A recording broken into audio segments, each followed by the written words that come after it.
Au total, 2500 armes des forces armées de la RDC et de la police nationale congolaise ont subi un marquage sur les 10 000 attendus par la Commission nationale de contrôle des armes légères et des petits calibres et des réductions de la violence armée. Il s'agit d'un taux faible par rapport à l'objectif, mais beaucoup reste encore à faire pour l'identification de toutes les armes et la diminution de la circulation illicite des armes dans la région pour asseoir une paix durable, explique Hervé Kalonda, expert de la Commission nationale de contrôle des armes légères et des petits calibres, représentant le secrétaire permanent. L'activité consistait à marquer les armes qui se retrouvent aux mains des FARDC et de la police nationale congolaise. L'équipe d'évaluation avait estimé un besoin de plus de 10 000 armes qui étaient non marquées. Bon, donc nous avons marqué 2500. Mais le travail reste encore à faire ici à Béni parce qu'il y a encore des armes qui sont restées non marquées et elles sont très nombreuses. Je pense qu'il y aura une mission similaire dans les jours à venir. Il y a des armes qui circulent illicitement, donc je pense qu'on devrait encore organiser certaines missions de reconnaissance, d'évaluation pour savoir qui détient l'arme, qui n'est pas autorisé de détenir l'arme et qui la détient. Le gouvernement a les besoins de marquer toutes les armes pour atteindre l'objectif des zéro armes non marquées. Ce travail doit être fait dans toute l'étendue de la République. L'opération de marquage des armes à Béni a été appuyée par le service de la lutte anti-mine des Nations Unies UNMAS, du département de l'opération des Mendiers de la paix, qui a également procédé à la formation d'une équipe pour la réussite de cette opération. Le maire de la ville de Béni, le commissaire supérieur principal Mouté Bakachal et Narcisse, estime que cette opération pourra réduire la circulation des armes dans son entité. L'essentiel, c'est de commencer.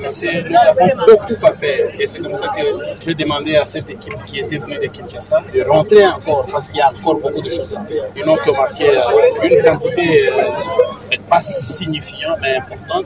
Nous voulons à ce qu'ils puissent encore revenir pour continuer l'opération. Le chef de bureau de la MONUSCO Béni Lubero, Josias Sobat, qui soutient l'éradication de la circulation illicite des armes à RDC, réitère le soutien de l'ONU aux efforts de la pacification de la RDC. D'après le groupe d'experts des Nations Unies, des milliers d'armes circulent encore illégalement sur le sol congolais, malgré le régime d'embargo sur les armes décrété depuis 2003. Les groupes armés continuent de se procurer des armes, ce qui leur permet de mener des violences contre les civils et les institutions légalement établies.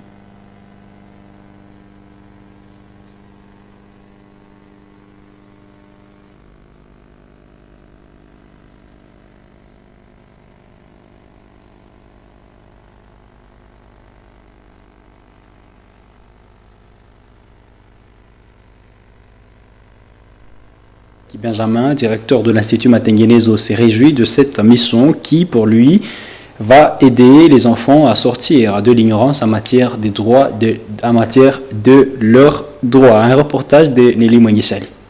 Ils étaient une centaine d'élèves et quelques autorités de l'Institut Matengenezo présents en cette séance de vulgarisation des droits de l'enfant et de lutte contre leurs violations. Ici, le président du Parlement d'Enfants a exposé sa matière portant sur le droit de l'enfant. L'autre droit, c'est le droit à la santé et à la protection, qui sont des droits aussi importants que nous devons aussi, sur lesquels nous devons être bien informés. Parce que le droit à la santé, nous sommes aussi le premier à préserver notre santé contre tout ce qui peut arriver, comme maladie, soit comme danger. À l'issue de son exposé, Rigen Bangae a recommandé aux autorités de cette institution de placer une boîte à suggestions dans la cour pour permettre aux élèves de s'exprimer ou de dénoncer des situations qui ne marchent pas bien. Où il y a une boîte à suggestions, juste une boîte où, si vous avez été victime de ça, vous écrivez une note, un papier juste. Vous dites, moi tel, j'ai été victime de ça, et vous précisez ainsi de suite. Vous mettez dans cette boîte-là. Nous, comme Parlement d'enfants, nous passons voir ce qu'il y a dans cette boîte-là. C'est-à-dire, c'est une recommandation en tout cas très forte que nous adressons à l'école, de voir dans la mesure du possible et le plus vite possible surtout. De mettre en place une boîte à suggestions pour permettre aux enfants de dénoncer les droits des enfants. Et nous, Parlement, nous sommes prêts. Peu avant l'exposé du président du Parlement d'Enfants, Kavira Isabelle, membre de ce Parlement, a expliqué à ses élèves de Matengenezo à quoi consiste le Parlement d'Enfants, ses missions et comment il travaille. Selon des droits, il y a aussi des devoirs. Le Parlement d'Enfants aide à rappeler aux enfants leurs devoirs. Le Parlement d'enfants est constitué deux chambres, je peux dire. La chambre basse, c'est pour les députés juniors, des personnes de moins de 18 ans, et la chambre haute est pour les sénateurs comme moi. Les élèves de l'Institut Matengenezo ont suivi avec attention cette matière sur le droit de l'enfant et ont posé des questions à propos. On peut avoir les difficultés concernant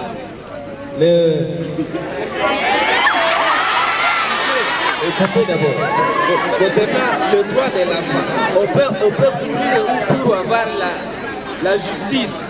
Kambale Mastaki Benjamin, directeur de l'Institut Matengenezo, a remercié le Parlement d'Anfa d'avoir pensé à la restitution dans ses programmes de vulgarisation des droits de l'enfant et de lutte contre leurs violations. Ce préfet a trouvé que c'est important que tous les élèves, leurs enseignants et même les parents soient aussi sensibilisés en cette matière sur le droit de l'enfant pour éviter de les violer. Ainsi, il recommande au Parlement d'Anfa de rendre disponibles les documents sur le droit de l'enfant. J'ai vraiment un sentiment de remerciement par rapport à cela parce qu'il y a des parents professeurs ici. À partir de maintenant, chers parents, sachez que nous, enfants, nous avons notre droit. Je confirme qu'à partir d'aujourd'hui, nous allons veiller au droit comme au devoir de l'enfant au sein de notre institution. Et je vais vous demander de chercher à connaître en fait vos devoirs comme vos droits, afin que nos parents ne puissent plus briser ce qui vous revient comme devoir. Et ma requête aussi va s'adresser au président de nous chercher un recueil, des livres qui va nous aider à connaître le devoir comme le droit, parce que nous sommes ignorants.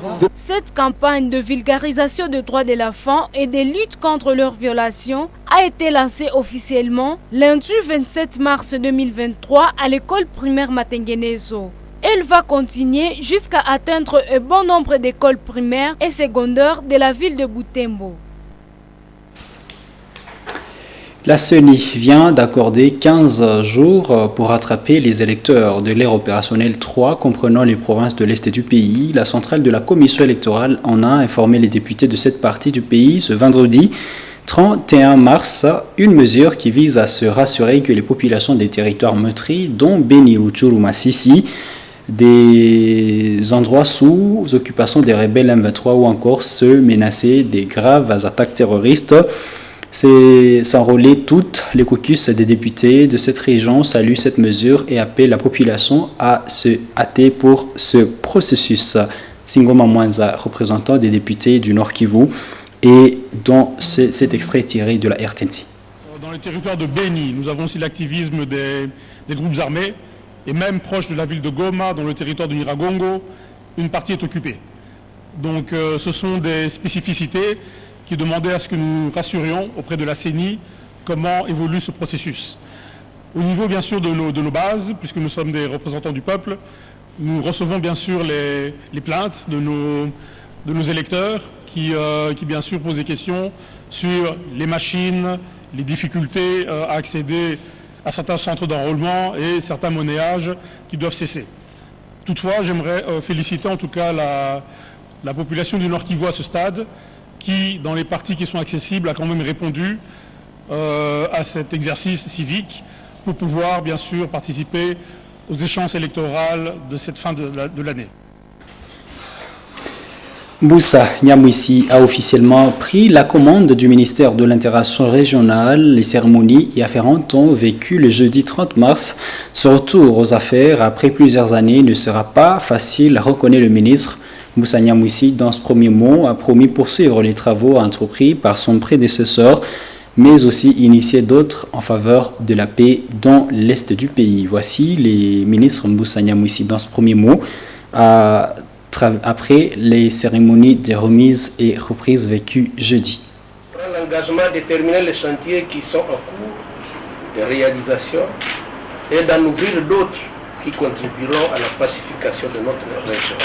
Nonobstant le massacre et les tueries que connaît l'Est de notre pays, suite à l'agression perpétrée sur notre territoire national par le Rwanda, sous couvert du M23, l'élan pour la matérialisation de l'adhésion de la République démocratique du Congo à la communauté des États de l'Afrique de l'Est, conformément à la volonté du président de la République, n'a pas connu de répit.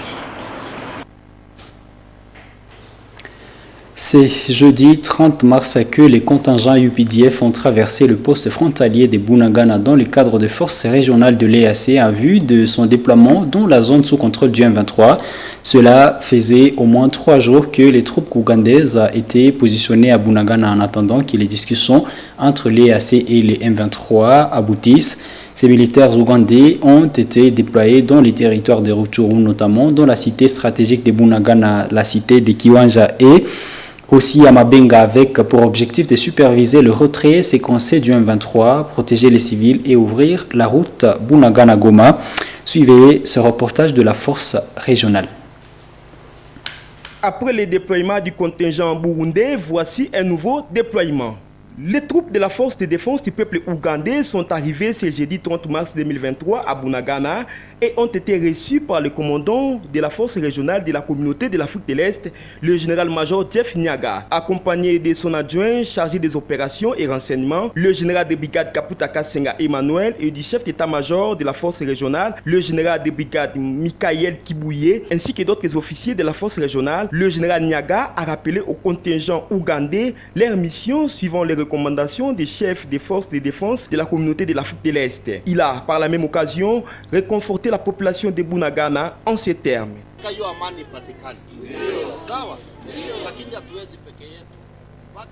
La force régionale est là avec vous.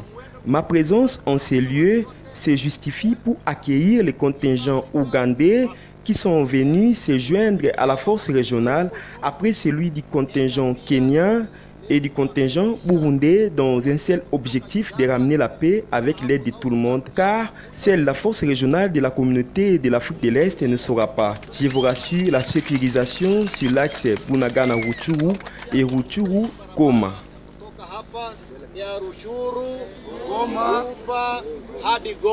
Rappelons que ces troupes s'ajoutent à celles du Burundi et du Kenya. De plus, le déploiement des contingents du Soudan du Sud est prévu en temps voulu. Bouclons cette édition par la page éducation. 13 nouvelles étudiantes inscrites en faculté de psychologie et sciences de l'éducation à l'université de l'Assomption au Congo UAC ont été intégrées ce vendredi 31 mars. La cérémonie de leur intégration a vécu en présence des autorités de cette faculté et celle de l'UAC. Ces nouvelles étudiantes ont été appelées à vivre la fraternité valorisée par l'UAC. Delphin Voya nous en parle dans ce reportage. C'est à l'espace d'Ichefeza sur avenue Kabacha en ville de Butembo où cette activité a eu lieu. Les nouveaux et anciens étudiants accompagnés de leurs enseignants étaient présents à cet espace à partir de 14 h. Après la mise en place, les étudiants ont suivi un thème sur la vie académique. Ce thème a été exposé par le père Jean-Marie Waivuta, chef du département de la psychologie à l'UAC. Celui-ci a demandé aux étudiants de créer de l'ordre dans leur parcours académique en vue d'une excellence. Si vous êtes capable de bien gérer le quotidien de vos activités académiques, ça va vous donner un avenir brillant. C'est ça un peu mon argument, mon argumentation. À la fin de cet exposé, le doyen des facultés de psychologie et sciences de l'éducation à l'UAC a rappelé à ses étudiants que l'UAC forme une famille. Selon le père Chrysostome Kanyororo, ces étudiants doivent apprendre à vivre ensemble comme dans une famille pour créer un climat de paix. À l'UAC, ça doit être une des marques distinctives de notre être ensemble.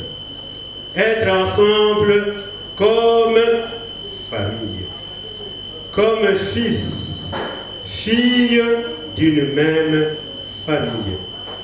C'est bien cela que nous voudrions montrer, manifester aujourd'hui, que ce soit une occasion de joie, une occasion de famille. Et à l'UAC, et en particulier pour notre faculté, que ce soit des valeurs humaines, je dirais même chrétiennes, religieuses, que nous avons à développer. L'esprit de famille. autour et à l'intérieur de cet esprit, nous ferons beaucoup de choses et de grandes choses. Et j'aimerais que, pour terminer, parce qu'aujourd'hui, n'est-ce pas, c'est celles qui sont à l'honneur, ce sont ceux de L1 comme moi, que nous puissions grandir ensemble. Les nouvelles étudiantes en psychologie ont exprimé leur joie d'être accueillies à l'Université de l'Assomption au Congo. Moi, j'ai choisi d'abord la psychologie parce que c'est une faculté qui aide les gens à se soigner d'abord soi-même et à comprendre les autres et à aider les personnes souffrant psychologiquement, émotionnellement, mentalement. J'ai choisi la psychologie pour aider la jeunesse. Et la jeunesse, pardon. Et dans notre pays, il faut les sécurités, les gens vivent avec le stress. J'ai choisi de faire la psychologie à l'université parce que c'est une faculté qui nous aide à bien traiter le malade mental, pas seulement le malade mental, mais nous aide à traiter tout le monde, que ce soit dans la clinique, que ce soit dans la société. Cette cérémonie s'est clôturée dans un climat de divertissement par le partage d'un repas fraternel.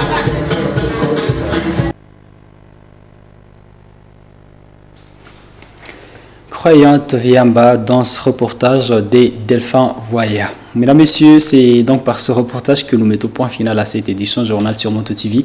Merci à vous toutes et à vous tous qui nous avez regardé du début jusqu'à la fin. Restez branchés au programme des Moto TV car il continue. Au revoir.